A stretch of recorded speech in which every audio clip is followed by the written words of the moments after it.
Hey guys, what's going on? Geekisms here. I just wanted to come in and bring a weekly review, or wrap up, I should say. A lot's been going on this week as far as geek news, and I thought I'd hit it off with a traditional podcast, audio only, I don't know, format. I lost the build up. Yeah. Um, this week, we were introduced officially to Injustice 2, and it is a hit. It is a huge hit. My entire news feed on like every social media thing ever has been flooded with Injustice 2. I'm a little jealous. No, but seriously, the game is just amazing. As per usual, or as you'd expect, I should say, the story mode is fantastic. The character customization that they've been pushing pretty hard these last few months, I've heard was amazing as well. In fact, there's a mode where you can just grind through random challenges and solo play and get your armor pieces, which is awesome. Only problem with that is the usual problem with anything where you have to grind to get pieces or armor or skins or anything like that, and that's where you bust your ass to get to that point. And what happens is you unlock something for a character that you never ever will use ever. But again, it's the grind game. It happens. Yeah, I mean, the game is just amazing. I was blown away when I found out there's a mode that you can do, or a selection that you can make in practice mode, and with that selection, you are able to then simulate what it would be like playing online as far as like the lag. It's pretty awesome.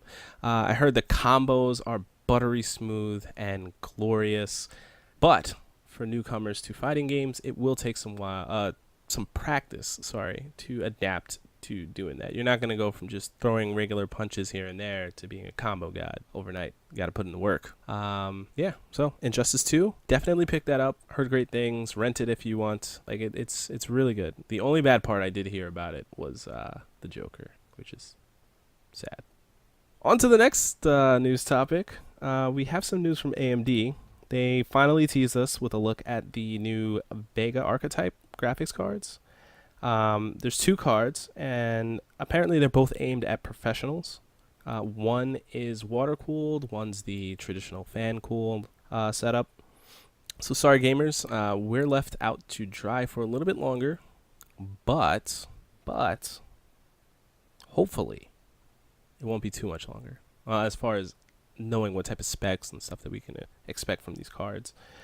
But from the little bit that I've heard about it, it definitely is competing with the opposition, so to speak. So that's pretty big stuff. Google had their I/O conference this week. The tech giant announced a lot of news this year, although there was nothing new in hardware. It's mostly software updates and introductions, I should also say. These updates and introductions include updates to Photos, new abilities and tools for Google Home, the beta release of Android O, which I do have on my phone. Thank goodness I didn't get rid of my Nexus. It's pretty awesome. There's some things I still have to tool around with, and I'm probably going to hit up the XDA forums, see what else I can get into with it, see how far I can push it, hopefully without breaking my phone. They released the assistant, Google's amazing assistant that is basically what sold the Pixel. It's finally on the iPhone, so all you iOS users, go pick that up and experience the glory. I don't know. They don't even pay me to say that. I don't know why I did. They also announced probably the biggest thing ever, emojis. Yeah, they updated the emojis. So for those who are into that type of stuff, you can go check that out. Definitely take a look at Marquise Brownlee on YouTube. He has a top 5 breakdown on the conference. You can also watch the conference in full on YouTube if you want to sit through a couple hours worth of video to find out everything, because I just did a quick overrun. Another big conference happened this week. Actually, it happened yesterday. Bungie and Activision, they had their conference for Destiny 2. Good conference, very good conference. I watched it this morning, and it was really good. Kind of unnecessary though, or at least for my eyes, just because they could have covered that at E3. I don't know. Maybe they're not going. I don't know. There were some very big improvements to the title. We got to see some new trailers, which was awesome.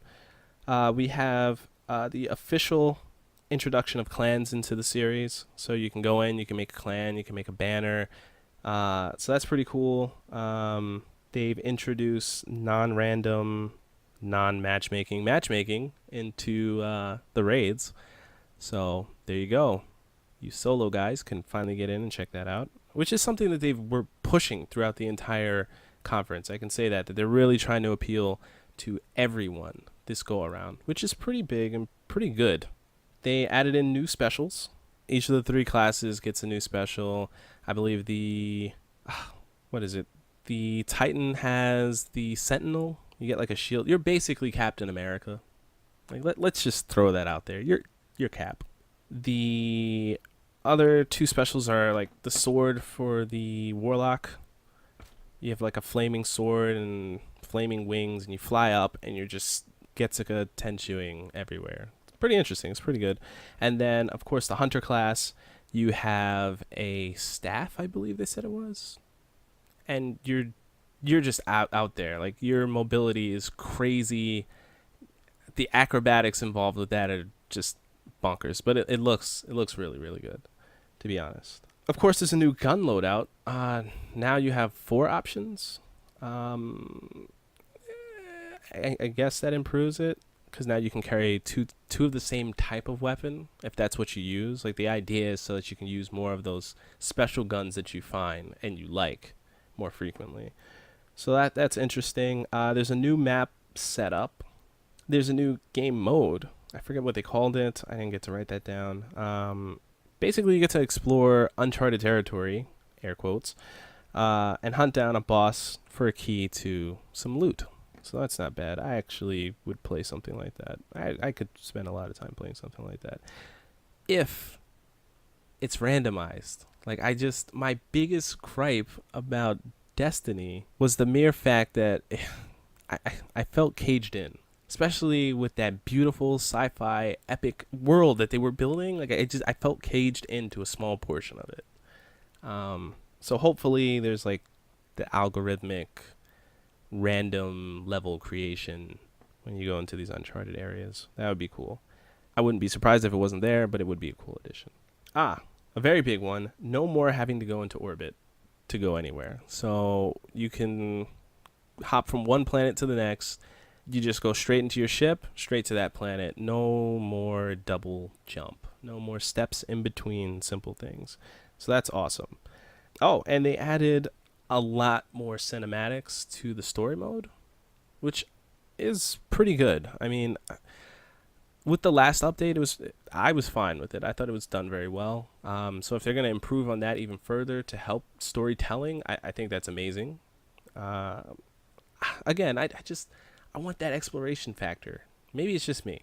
Maybe I'm too spoiled by like Andromeda and stuff like that. But I like exploring. I like going off the beaten path.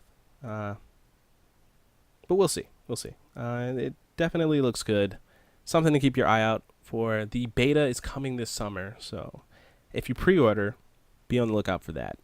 And let us know, because I'm not pre-ordering, but let us know how you feel about it. Let's see. We have some Netflix news. The Witcher is going to be their answer to Game of Thrones and The Expanse, perhaps, which could be a great thing. At first, I was really, really excited about that. It's huge news. It's a great story. But then I got a little saddened and worried, just because at the beginning of it, when you hear something like that, you think immediately, oh man, they're going to do for this title what they did with Stranger Things and Luke Cage, and just going to be this epic thing. But then it struck me that it could possibly end up like Iron Fist, or slightly even worse, like Death Note, to the point where I don't care about Death Note. Like, I'm not I'm not gonna watch it. Like I just already know I'm not gonna watch it. I have no interest in that because it's not my Death Note. It's something else that they could attach a different name. But yeah, that's something to keep an eye out for. Definitely gonna be researching into that a little bit more. Don't remember if this was this week or last week, but I'm including it anyway. Deadpool is getting an FXX cartoon show for adults. Amazing. I'm excited. Love me some Deadpool. And Donald Glover, aka Childish Gambino, is going to be the driving force behind it. So that should be really, really good. I'm excited to see what he does with the material. Loot Crate, surprising move. I got an email this week about them. They're adding in shoes to their whole wearables section. Don't know how it's going to work out. Don't know if it's going to be included in like the bundle that I currently have. I would assume so, since they asked me for my shoe information, which I forgot to fill out and send back to them. But that's pretty awesome. I'm curious. I want to see what they do with it. I doubt we'll get anything like the NES Classic Vans, or who else had something? I think there was like Mario Vans as well. I don't see anything like that, or even like the Simpsons Converses. I don't see that happening, but who knows? Maybe they will surprise us with something that cool. Or maybe they'll go to the extreme and get some Paper Frank sneakers.